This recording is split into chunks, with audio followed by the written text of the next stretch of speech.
Salve, salve pessoal do Terra Negra, participantes aqui da plataforma, tudo bem? Vamos lá, dando sequência à aula de hidrografia. E hoje vamos trabalhar com o perfil longitudinal de um rio. Você sabe o que é isso? Muito bem. O perfil longitudinal de um rio é aquele que apresenta as variações topográficas de um rio da sua nascente até a sua foz. Nesse longo caminho da nascente à foz, o rio pode percorrer várias unidades de relevo. Ele pode passar por uma depressão, por um planalto, ele pode formar sua planície de forma mais extensa, de forma mais curta.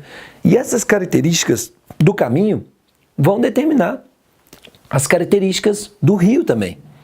Daí, quando falamos em perfil longitudinal, aqui eu fiz uma escala vertical, que é a escala que trabalha com a altitude, 0 metro, 500 metros, 1.000, 1.500, 2.000. E aqui uma escala que vai falar da distância percorrida, 0 km, 500 km, 1.000 km, 1.500 km. Esse rio que eu dei como exemplo, ele nasceu aproximadamente a 2.000 metros de altitude e percorreu cerca de 1.600 quilômetros e desagou no zero, nível do mar. Nesse caso aqui eu posso afirmar que a foz desse rio é o mar. O que você, aluno que nos acompanha, tem de saber de um perfil longitudinal? Primeiro, saber fazer a leitura. Por exemplo, toda vez que você vê uma forma forte de mudança na declividade de um rio, isso tem um nome. Quando o rio vem na declividade e de maneira brusca ele muda essa declividade com um pequeno deslocamento na distância.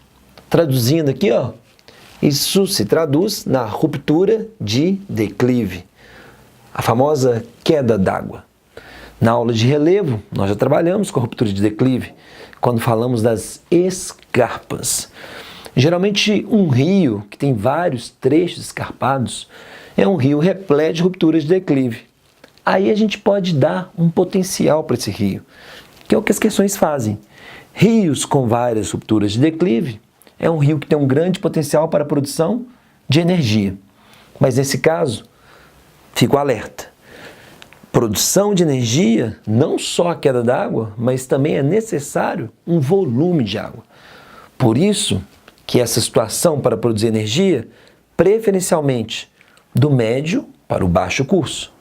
Região de alto curso, geralmente o volume de água ainda é pequeno e inviabiliza a produção de energia. Então, para produzir energia, ruptura de declive, mas principalmente esse trecho aqui do médio curso.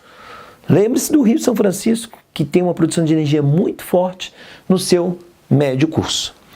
Agora, descendo o rio, se você observar, esse trecho mais suave aqui, e eu sei que é suave pela ausência das variações de rupturas de declive, é um trecho que a gente pode indicar, por exemplo, para o transporte hidroviário. Não que o transporte hidroviário não possa ser feito em rios com alta declividade. Pode, só que o custo é mais elevado com a construção das reclusas. Nesse caso, esse trecho mais suave é um trecho favorável. Além do mais, essa área mais plana ficaria bacana para instalação de projetos agropecuários, agricultura irrigada, por exemplo. A agricultura irrigada, área plana, próxima ao rio, isso vai reduzir os custos de implantação com sistemas de irrigação. Um outro aspecto interessante, geralmente nesse alto curso, médio curso, o rio tem o que nós chamamos de vale em V, ou encaixado. Quando o rio tem esse formato aqui, ó, em V, é o rio que está começando a promover a incisão vertical. A incisão vertical do rio é maior do que o recuo lateral das suas margens. À medida que o rio desce, ganha mais força, mais volume de água, é comum nós encontrarmos vale em U, um vale mais aberto. Caso esse conceito apareça para você, vale em V, vale encaixado, e o vale em U, o vale mais aberto.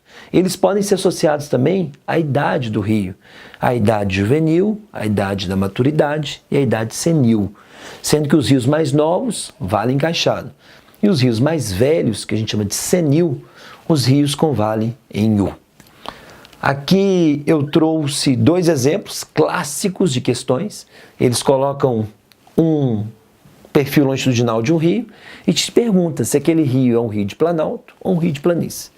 Nesse caso aqui, ó, batendo o olho, eu estou vendo nesse rio várias rupturas de declive. E um rio com várias rupturas de declive é o clássico rio de planalto. Lembra de planalto? Planalto, áreas elevadas de topografia irregular, onde predominam os processos erosivos. Quando nós falamos rios de planalto, você tem que lembrar disso. É um rio onde a taxa de erosão supera a taxa de deposição de sedimentos. É um rio que está cavando, está erodindo. Um exemplo clássico de rio de planalto, o Rio São Francisco. Apesar de que hoje o Rio São Francisco passa por um forte processo de assoreamento. Não em função da sua característica morfológica, mas em função do intenso desmatamento que ocorre de forma secular ao longo da sua bacia. Já o rio de planície é um rio de perfil muito mais suave, a ausência quase que total das rupturas de declive, o rio manso. E uma das características do rio de planície é a presença dos meandros. Quando a gente fala rio meandrante, vem de meandro. Meandros são as curvas de um rio. Um exemplo clássico de rio de planície no Brasil, o rio Paraguai, trabalhado por nós aqui no Pantanal. Então, falou perfil longitudinal de um rio, lembre-se, da nascente até a foz. Como ele mostra variações topográficas, ele vai indicar onde é mais plano, onde é mais acidentado.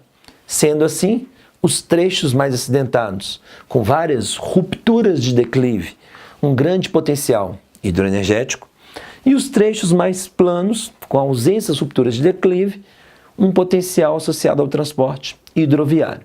Um exemplo clássico de rio de planalto aqui no Brasil, o Rio São Francisco, um perfil longitudinal bem movimentado. E um exemplo clássico de rio de planície no Brasil, o Rio Paraguai. O mesmo trecho, o mesmo rio, aliás, pode ter um trecho caracterizado por planaltos e um trecho caracterizado por planície. Vale encaixado, vale fechado, os famosos canyons, e o vale em U, um vale aberto, típico dos rios mais senis. É isso aí, um abraço, valeu!